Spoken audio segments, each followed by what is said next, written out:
Star Trek Voyager's The Voyager Conspiracy expertly examines the overwhelming and distorting effect of the information age and smartphone technology on human judgment and worldview. In a matter of hours, I will assimilate several months' worth of data. Can I try it sometime? In the episode, Seven begins downloading ship sensor logs, crew reports, and other data points into her Borg implants while regenerating. Essentially, she gets an upload from the server at night. While a drone with the collective resources of the Hive can easily process this flood of information, the human mind cannot. And that's the unintended analogy of the episode. Today, by way of the internet and smartphones, people are absolutely inundated with information. And as a society, we struggle to make meaning out of it all. At first, Seven's new access to information results in good. She exposes life, the photonic fleas, which deserve to live a better life in a more suitable habitat. Yet, as she becomes overwhelmed by data, her mind warps and contorts the data into conspiratorial stories. Over the past 5 years, Captain Janeway has altered course 263 times in the name of exploration. In reality, she was mapping the region and collecting strategic data regarding... I get the point. I believe Chakotay and other members of your crew are involved in a conspiracy to resurrect the Maquis Rebellion. I've concluded that Chakotay intends to use the catapult to launch attacks against Cardassian and Federation starships. There is no Maquis Rebellion.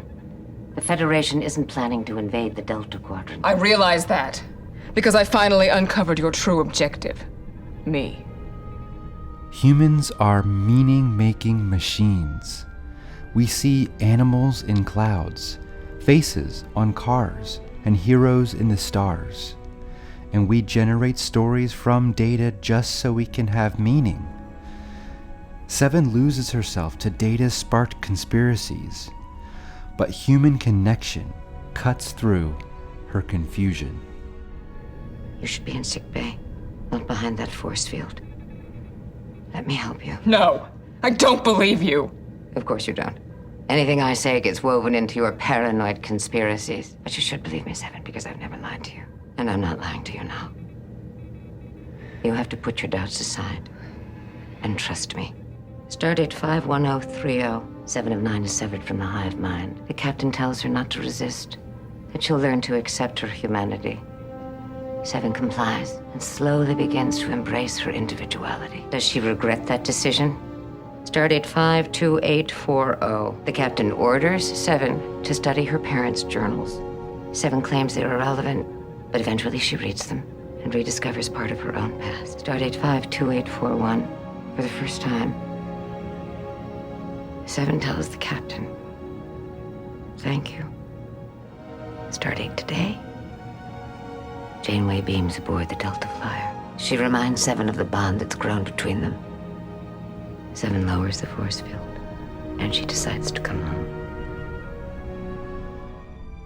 And that's the essence of the episode. Relationships override all. Often, overwhelmed by information, we all demonize people on the other side of the political spectrum. We contort a person into a position. We invent stories about the other. And the only way 7 could, and we can, rise above the deluge of data is relationships. And Janeway reminds 7 of their bond, their growth together. And that's why Voyager